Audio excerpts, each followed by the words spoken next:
All right. What's going on, my money mavens and moolah misfits? It's me, Joe Knows Money. Just trying to go live here. Okay, good deal. So what's going on, my money mavens, moolah misfits? It's me, Joe Knows Money. Today we're going to talk about if you are behind on investing, how you can catch up and how to get rich by 40. Right. So that is a topic that actually came about by a private message that I received, right? And that private message pretty much said, I'm behind on investing, always wanted to learn more though. Please let me know how I can get my own portfolio set up, right? Now, here's the thing. We're going to talk about this right here. But first, we have to have a serious conversation as a community about why we're in the situation that we're in. And what situation exactly am I referring to? I'm referring to the fact that when we look at the amount of stock that we hold, out of all the stock that is held in the United States, about 1.1% is held by Black people, right? Now, I'm a huge proponent of all the societal ills, existential things that impact Black wealth. But I gotta be honest with you, sometimes we are our own worst enemy, right? Because I give you an example, just to be real, completely transparent, right? So this was supposed to be a live where, Ask Joe segment, right? Where, somebody reached out to me with a question. I make sure I put together a whole presentation so people can be a fly on the wall as I help a person through their particular issue that they have with money or, something they wanted to learn more about. And I essentially was ghosted today, right? And I'm sure it's going to be a good reason. I had to work, I'm super busy, all of the stuff that we think is a good reason. And it just brings me back to something that I noticed along my journey of 20 years as a financial advisor is that I found that I could meet with Fortune 500 CEOs, which I did plenty of times myself, leading the discussion, and they could always find time to meet with me. I would meet with a lot of high achievers from our community, and oftentimes they'll reschedule once, twice, 3, 4 times because they're too busy. So I look at it this way. I say, you spend, if you work 40 hours a week, 40 hours a week, and let's say you work 50 weeks a year. So we're talking about 2 weeks vacation. You would have worked 2,000 hours. But I found that a lot of us can't even put aside 1 hour to figure out what we can do with the money that we work so hard to accumulate.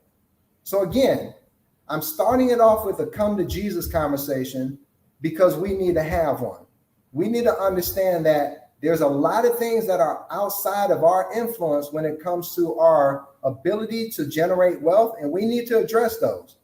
But there's a lot of stuff within the community that we can take action on that we need to make sure that we are not ignoring, right? Like I got a ton of positive feedback about this session, so that's why I'm moving forward with it. But I should have got thousands of other people who signed up to be part of this session. You know how I know? Because when you look at the research, when we think about, am I behind on investing? Besides the fact that 1% of all stocks are owned by Black folks in America, I also know that in general, 2/3 of individuals who are age 40 believe that they're behind when it comes to investing. I also know that a similar number of millennials know that they're behind on investing, yet we're not having these conversations when it comes to the wealth that we are able to generate within our community and what steps are we taking in order to move our financial positions forward, right? So with that being said, like I said, a lot of good information today. I'm going to jump in, but I wanted to share with you and be very transparent because I'm always excited to get on these lives. But when somebody reaches out to me, I in turn set up a whole conversation around their question in order for it to be addressed.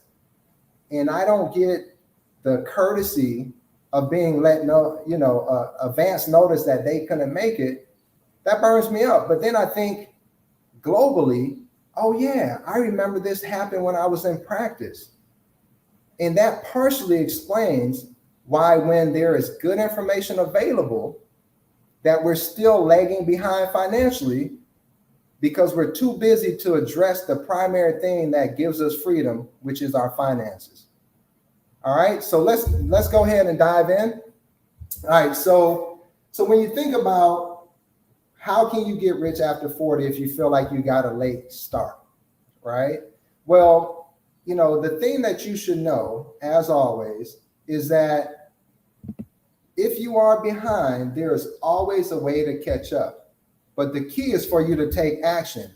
And this is where we go to me starting off the conversation with a come to Jesus kind of meeting, is because we have to take action. Getting the information or having access to the information isn't enough. We need to put that information into practice, right? So the question is this: when people say that, and by the way, stick around to the end, because what I'm going to give you here is if you stick around to the end, I'm going to share with you the absolute best investment that you can make to get rich. This is coming from somebody who has met with thousands of people and guided folks to financial independence over the course of my 20-year career. And I guided myself to financial independence along with my family, right? So I'm going to share with you the absolute best tip that I have for you there. But let's take a quick step back. How do you know that you're behind in the first place? Besides me giving you the statistics, what benchmark are you using to gauge whether or not you're ahead, behind, or you're on schedule when it comes to investments? Are you learning that from peers or media where they're saying, you're hearing about everybody investing during this bull market? It's not telling you how much they're investing, because like I said to you, based upon a TD Ameritrade report, 2/3 of 40-something-year-olds have less than $100,000 in retirement savings. And some of you may say, wow, you know what? That's a pretty hefty number. The fact that maybe 1/3 has $100,000. But we're going to talk about what your number should actually be, so that the next time somebody puts a call out there that says, are you behind on your investing, then you'll know, oh, that's not my coworker, that's not my cousin, that's not my mama, or maybe it's all of those people, but then it's probably you as well, right? So I'm going to share with you those numbers in a moment. Before I do that, because the whole reason that I do this Ask Joe series as a retired financial advisor is to make sure as many people have the information that I spent years providing to people for a cost, for a fee, right? So please like, subscribe, and share to this video so that it can be spread far and wide by the YouTube algorithm. So the question is this, all right, why invest in the first place? All right, so what is investing and why should I do it? Well, first and foremost, when it comes to investing, it's really you owning a piece of a company. Is you owning a piece of a company in most cases, right? So we're talking about stock market investing, whereas they benefit, you benefit as well. So you remember that statistic that I gave you earlier, that African Americans own 1% of the stock that's in America. Well, 90% of stock are owned by white Americans. So think about it this way. We're dealing with inflation right now. And one of the best ways to counter inflation and maintain your purchasing power is with stock market investing. Why is that? Well, when you think about inflation, when you go to the grocery store, the prices are up. However, the grocery store is owned by somebody. Whether you're going to Kroger, whether you're going to Walmart, whether you're shopping on Amazon, whether you're going to Whole Foods, whenever you go to these places, Whole Foods is owned by Amazon. When we talk about Kroger, that's also a publicly traded company. When we talk about Walmart, that is also a publicly traded company. So when money is being spent at these companies, we know that a good number of white Americans are benefiting from that. So not only are they the consumer, but they're also benefiting as a investor as well, right? Because whenever a company makes money, they share that profit. All you have to do is look at it quite simply this way. If I put up half the money to buy McDonald's, you put up half the money to make the McDonald's. When we tally up the profit at the end of the year, assuming we put in the same amount of money, we're going to split that profit equally. Well, that exact same thing happens when you own shares of stock. It's just more money coming in and you're splitting it with more people. But that's the benefit of owning stocks. So when you think about it, if you haven't started saving yet, that means that all of the money that you have is being spent, and it's likely being spent with companies that are public. Think about it this way. If you live in Georgia and you have your power through Georgia Power is owned by Southern Company. So if you own stock in Southern Company, you would also benefit when these prices increase. So personally, you benefit from owning stock when it comes to an inflationary period of time, because you can maintain your purchasing power. Because as the prices of goods and services go up, these companies are benefiting from it as well. And in turn, you are benefiting. The other reason why you invest in stock is because you want to make sure that traditionally you might be accustomed to working for your money, but now you want to make sure that your money is working for you. Right? This goes under the umbrella of work smarter and not harder. Think about it this way. Everyone wants to know what millionaires and billionaires do with their money. I had a front row seat to work with a lot of people who had wealth throughout my career. And here's what I know, not only through my practice, but also through the research, is that the top 10% of Americans, which means those who have a net worth of over $1 million, own 90% of the stock in America. Again, the top 10% of households, when it comes to wealth, own the vast majority of stocks. So if you're wondering, well, man, what are the millionaires doing in order to maintain their wealth, or how did they get it in the first place? They're investing in the stock market. It's the easiest way for you to build your wealth. That's why I say, how can you get rich by the age of 40? Okay. So I wanted to lay that groundwork for you to understand the importance of investing, how it can benefit you and make you rich. But the question started off with, Joe, I'm behind. And my question to you all was, how do you know this? What is your benchmark? Well, Fidelity came out with the rule of thumb.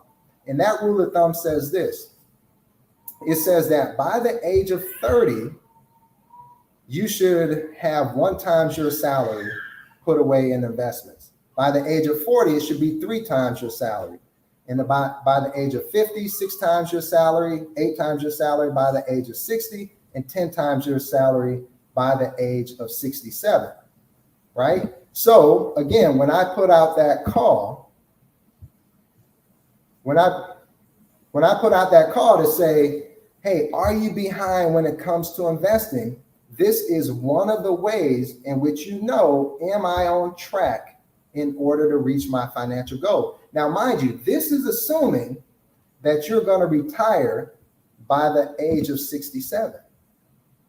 And it also assumes that you put 50% of your money in stocks, right? So again, this is the breakdown, the 50, 15, and 5 rule from Fidelity. And again, what is the benchmark? There we have it. The benchmark is this. If you're age 40, because that's what I said, how to get rich after 40, and you don't have 3 times your salary in investments, then you're behind. But again, there's a way for you to catch up. Not only is it assuming that you're going to retire at the age of 67, but it's also assuming 2 other things. One, it's assuming that a person gets to that amount of money by saving 15% of their annual income starting at the age of 25. So as you can imagine, if you require 15% at the age of 25, it's going to require something more at the age of 40 or beyond. And even with that number, so we say at the age of 67, what if you have 10 times your income? So let's say your income is $100,000. Now at the age of 67, you have 10 times that, so you have $1 million. That amount of money is only designed to replace 45% of your income. So if you're looking at that and you say, wow, if I'm making 100,000 and they're saying I need to save $1 million by the time I'm age 67 in order to get 45,000 of that, then if you want a lot more, let's say you want 90% of your current income, you'll need to double the numbers that you're seeing, right? So when you see at the age of 40, I need 3 times my salary. If you want more than that, maybe you need 4 times or 5 times or 6 times. However, you may say, Joe, age 67, please, I'm not working till age 67. I'm trying to retire early like you, right? So if that is indeed the case, where you want to retire early, for those of you who know my story, I retired at the age of 40 so that I could slow travel the world with my wife, kids, as well as my mom, so that, we could homeschool our kids, expose them to the world. And now I spend my time sharing with others how we did it, right? So if you're looking to go that route, then what you would be looking at is this rule here, right? Where the rule of 25. And what we're saying here is that whatever your anticipated retirement need is, you take that number, let's say it's $40,000 a year you feel like you'll need in retirement, and you multiply it by 25, and that's how you get to your FIRE number, your financial independence retire early number of $1 million in this example. Again, if you need $80,000, then you need to get to $2 million. So here's the thing, if you're looking at these numbers and you're saying, wow, Joe, these are huge numbers. They are pretty big, and just like the adage goes, how you get the first step of 1,000 miles, or how you get to 1,000 miles is by taking that first step, right?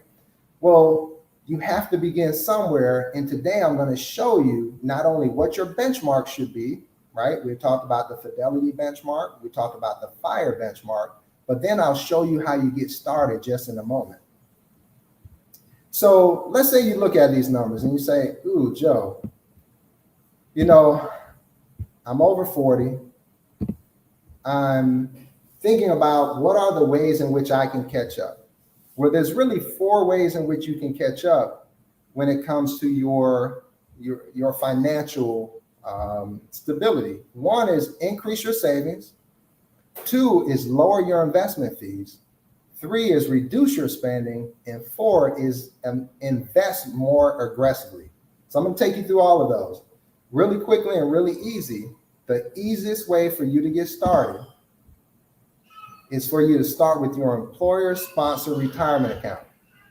All right. So in your employer-sponsored retirement account, that's like your 401k, or for people who work for not-for-profit, that may be your 403b. The reason why this is the easiest one to get started with, because the money can come directly out of your paycheck through your employer. So if your employer offers this plan, a 401k plan, it provides many tax benefits to you. So let me give you an example. So if you say, all right, Joe, I'm trying to play catch up. I'm finally at a position where I feel, I have enough discretionary income to, let's say, put away, just for round number's sake, $10,000 a year. The nice thing about it is Uncle Sam does not count that as your salary. So if you're making $100,000 a year, you take $10,000 of it to put into your retirement account, Uncle Sam only taxes you on that $90,000. The full $10,000 go into your 401k in this example. So from a real perspective, it feels like not $10,000 coming out of your paycheck throughout the year, but it feels like if you're in the 25% tax bracket, it will feel more like $7,500, right? So if you can get these tax benefits, again, this is what the wealthy do. Matter of fact, the wealthy look at 401k plans as a tax haven, because you get to put money away without paying taxes on the front end. It grows tax deferred, so you don't pay any taxes as it grows. And you don't have to take any money out of it presently until you're age 72.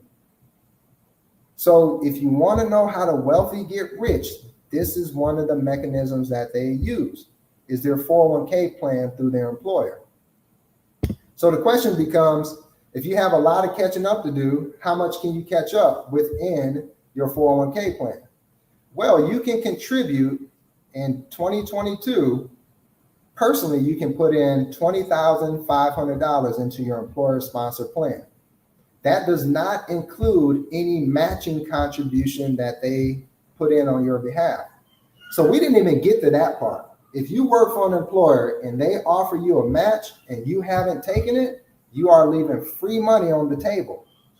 You could get you a boost in your income just by taking advantage of that. Most employers that offer a 401k plan, they have a matching component where for every dollar you put in, most times they will put in 50 cents on your behalf. Some are more generous, some aren't as generous, but whether they put a quarter in for every dollar you put in, or a nickel, or a whole dollar to match yours, it's free money. So please take advantage of that.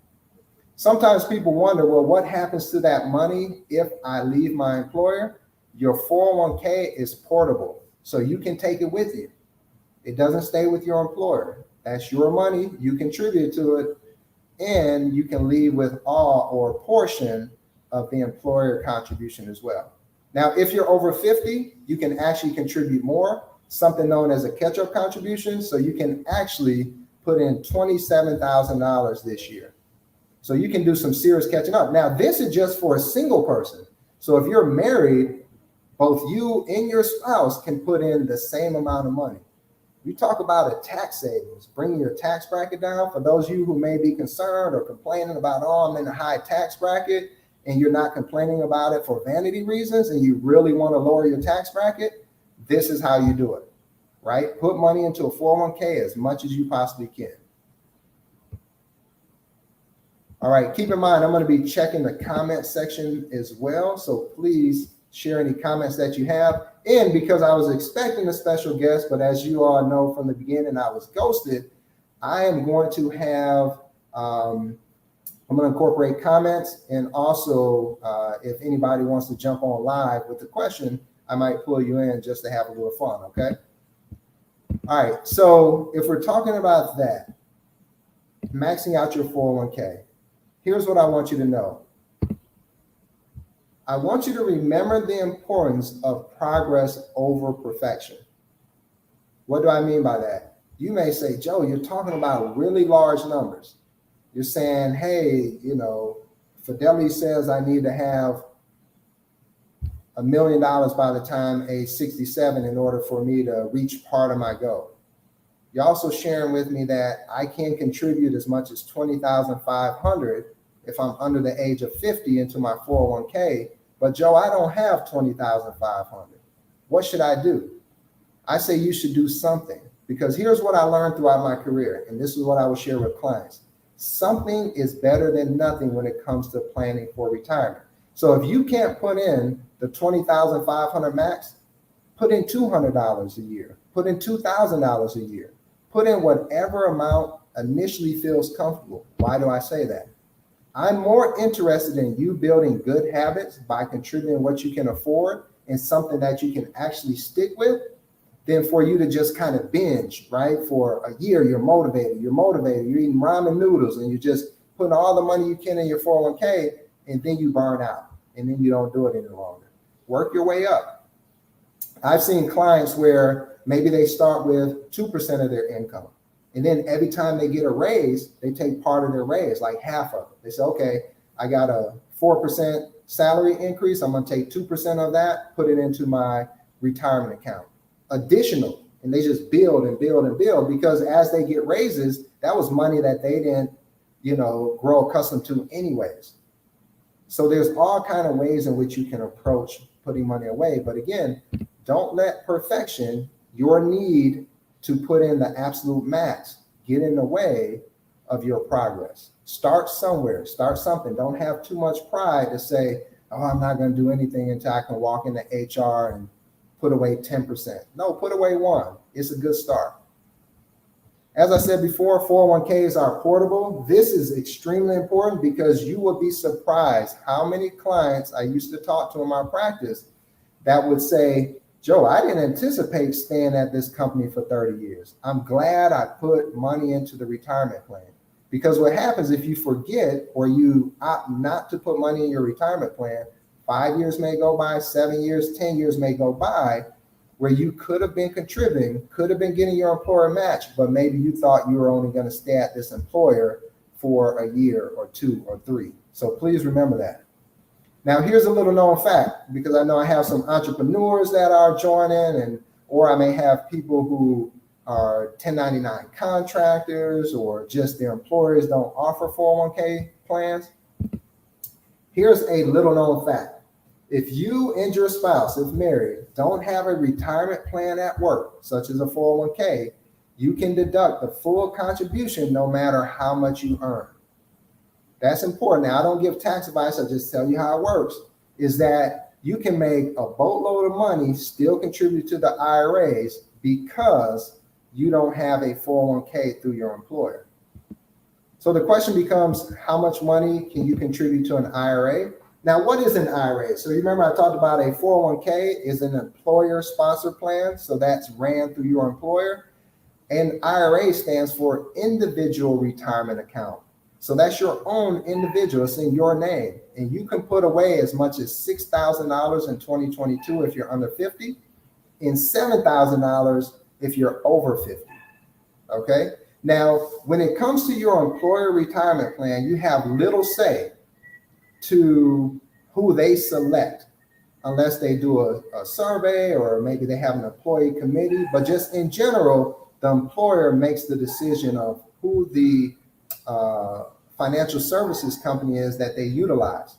That can be good in some cases, because instead of you just being one person, maybe your employer has several thousand employees, so therefore they can get a better plan for their employees, right? Because they have the benefit of negotiating power. But then sometimes it could mean that you have a 401k plan that has a lot of high fees. So here's what you should know. If you find yourself in a situation where your 401k plan has high fees and you don't have another way to get around it, you can contribute to your 401k and do one or two things. One, just put in the minimum that your employer will match so that you're getting free money, and that makes it worth your while if they're charging high fees. Secondarily, a lot of people will contribute, and then once they leave their employer, they will roll that money over into their own individual retirement account to get it away from those heavy fees. There are a number of low-cost providers, right? So what are high fees? Well, anything over 0.5% is exorbitant, right? You can get stuff for nearly zero or zero these days, just to give you an idea. One of the great companies that has been a leader in this space, and again, I don't receive any kind of compensation or anything of that nature, this is my personal experience, is Vanguard. Vanguard is a low-cost leader where you can find some mutual funds and ETFs that are really inexpensive, so that when you're benefiting from having your money in the stocks, then you're getting the majority of it versus a large chunk going to the company. So here's the deal. We talked about where you could put your money. We talked about how much you could put. Now the question becomes, well, Joe, what do I invest in inside of that retirement account? Well, as far as I see it, you really have two choices. The first and the easiest, and I'm all about easy, right? Set it and forget it approaches, will be a target date fund. Now, target date fund is based upon the year in which you're going to retire. So let's say we're in 2022 right now. Let's say you believe you have 18 more years, or at least that's your goal, 18 more years, and then you're going to retire. So that will put us in year 2040. But there is a fund that's a 2040 target date fund, because they go on 5-year increments, 2040, 2045, 2050. And when you put your money in this example into a 2040 target date fund, it starts out more aggressive, which means you have more of your money allocated in stocks. And then over time, it becomes more conservative or less volatile in most cases, because you're moving over from stocks to bonds, something that's less volatile, less aggressive. That's automatically done for you. All you have to do is decide when you want to retire. That's it. So think about it. You have to make two choices when you go into your HR department: how much you want to contribute and how you want to invest. How much you want to contribute is easy, right? You know how much you can afford, at least initially. And then you should have an idea through this conversation or others when you want to retire. You pick a target date fund, voila, you're done. You don't have to do anything else. Or you may say, you know what, Joe? There's been a lot of talk among my friends. You know, they tell me how they invest their money. I want to take a more hands-on approach. For the record, it all depends on your situation, but oftentimes you can make more money focusing on your expertise and keeping investing simple than you can from you picking up a new skill set when it comes to investing that takes a long time to acquire and try to build your own portfolio. But look, I'm not here to tell you what to do. I'm here to give you the tools to decide what it is that you want to do yourself. So if you want to do it yourself, here's a common asset allocation rule.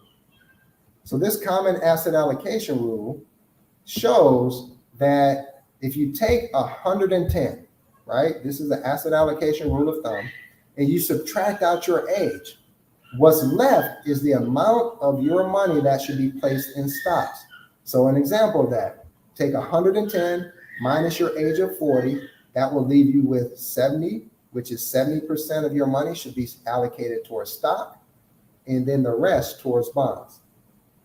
And then you can pick and choose within that allocation where you want to put your money based upon your employer-sponsored plan. All right? Or based upon your IRA, like we talked about. And again, why do we start with your employer-sponsored plan or your IRA? Taxes, taxes, taxes. Again, the wealthy learn how to master the tax code. Everything is legal. Everything is above board. They shaped it that way to benefit them. Now it's incumbent upon you to understand how it works so you pay the least amount in taxes and you get the most out of your investments. All right, so we talked about where you should invest your money, how you should invest your money, but you may say, Joe, that's all great, but I have more month left at the end than I do money left at the end of the month, right? It's like you're paycheck to paycheck or maybe less than paycheck to paycheck. So Joe, what am I supposed to do? We're going to talk about that. But as a reminder, first, please subscribe, like, and share this information with your family, friends, and loved ones so that as individuals as well as collectively as a people, we can move our financial progress forward, right? And we only do that by not only obtaining the information, but building an action plan for it, okay? All right, so what can you do if you're finding that, Joe, I just don't have enough discretionary income in order for me to really save the way that I want to save? Well, what you can do is implement the 50-20-30 rule when it comes to your budgeting, when it comes to your expenses. So what you're looking at is when you take your paycheck, break it down into 3 different buckets: 50% of your money into essentials, 30% into your lifestyle, and 20% into your savings, as well as to pay off any debt. Paying off debt is extremely important right now because interest rates are increasing, which means if you hold any credit card debt, you're going to be paying more for this credit card debt. If you're, any kind of debt, chances are you're going to pay more as a result of increasing interest rates. So if you can lower your expenses and find opportunities in your budget to invest, you'll be a lot better off. All right, so we talked about, remember, I said there were 4 ways in which you could improve your financial situation if you're age 40 and you're trying to get rich, right? We had talked about making sure that you max out or maximize your investing. We talked about how to do that. We also talked about how you can maximize or minimize your fees, We talked about companies like Vanguard and other low-cost providers. We had talked about your budget and your expenses. And then, right, what we talked about, and I'll just bring that up here.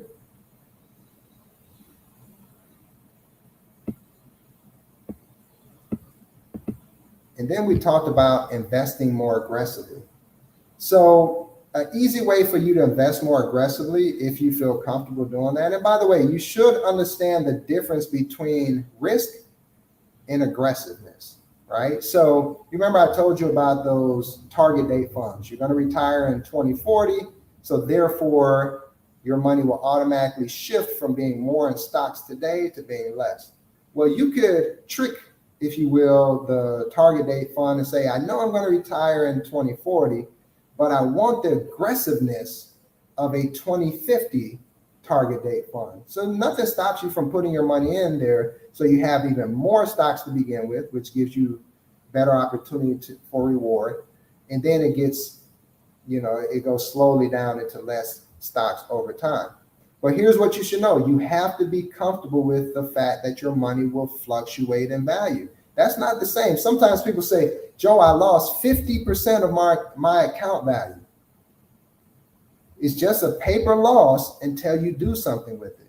And did you really lose 50%? Let's say you own 100 shares of Amazon stock. And let's say Amazon goes from $100 a share to $50 a share. You still own the stock. So when Amazon comes back in the future, you can see your money get back to where you originally had and then some. But if you panic and say, oh my gosh, what's going to happen to Amazon, and you sell it, then you lock in your loss.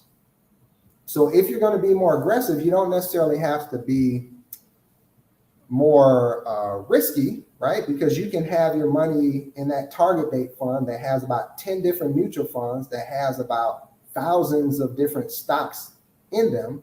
So if one company goes down, you're still okay. If 10 companies go down, you're still fine. So it's not so much that, it's just, can you handle the volatility in your account, right? But by being more aggressive, that affords you the opportunity to maybe have more money later on and not have to save as much, okay?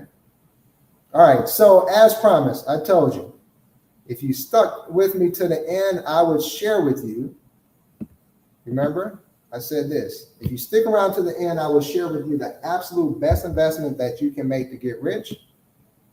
And I'm about to do that now. But first, like and subscribe to the video, right? So if you look here, you'll see that this is my number one tip forever and always. Are you behind on investing in yourself? So we've been talking about stock market investing. Are you behind putting your money in the companies that are run by other people? How about investing in a scenario where you are relying upon yourself with your skills, your designations, and other things you can do to boost your income? See, people have tunnel vision oftentimes when it comes to improving their skills. They say, oh, maybe I need to go get that master's degree. Maybe you do, but maybe you could take a less stringent route of getting a designation in your field. Like me, for example. I had the opportunity to get a master's degree that would have taken me 2 years and a boatload of money to become a certified financial planner, or I could do self-study, which I did, and I took the certified financial planning exam. I passed it, I got the designation, and had the same desired effect without the same money and time commitment. And you can do that in your career as well. Or have you taken courses to improve your interviewing skills? Think about that. Or have you had your resume professionally written? Because you've probably done all these wonderful things in your career, but is it packaged nice and neatly so when you go on a job interview, people are blown away by not only your resume, but they're blown away by your ability to communicate how big of an asset you will be to their organization. All of this goes to the fact that the more money you make and the more you pay attention to your expenses, then the more money you will have to invest. Because sometimes there's only so much blood you can get out of a turnip, right? That's just the reality of it sometimes. And sometimes you can't squeeze it anymore. You have to grow the pie. And these are some easy ways in which you can grow and make sure you invest in yourself in the best possible way. And sometimes it doesn't even cost money. Have you watched salary negotiation videos? Matter of fact, a friend of mine, Jasmine Adams, and I, she's with Career Combos, LLC. We did a video ourselves talking about how people can better position themselves to improve in their careers when it comes to the positions that they hold, the income that they garner. All of that was detailed in the video that we have, but you can also go out to YouTube and look Jasmine up, and you can see where, there's a lot of great advice from very reputable people that you don't even necessarily have to pay for, right? So for me, I look at it and say, don't do anything else. Don't do anything I said when it comes to your investments, your asset allocation, any of that stuff. The first thing for you to do is find out a way to invest in yourself that's going to pay off immediately, right? So I said a lot today. Let me just take a quick pause, right? Sometimes, sadly, not all the comments come in because I'm using a streaming service. So sometimes I get the comments after the broadcast ends. So please, if you don't see me responding, please know that's the reason sometimes. But leave your comments, and just as always, I'll respond. And then sometimes if it has universal appeal in the comments, then I'll ask you to be on the show so we can talk about it and you can have your answers, your questions answered, but then everybody else can be a fly on the wall so that we can affect and benefit more people's situation. Because again, that's the nature of this channel, right? So I've enjoyed it. I felt that it was very important that we had to come to Jesus to begin with, because there's no bigger champion than myself when it comes to all the ills that we need to fix in society to make sure that we as a people can succeed. But I also have to be real, and I also have to be honest when I see there's opportunities for us to also take the necessary steps to make sure that whatever we have within our power to do to benefit and our friends, benefit our family members, and well as our community, then we need to do so, right? So as always, if you found benefit in this video, please like and subscribe. And until next time, be good to yourselves.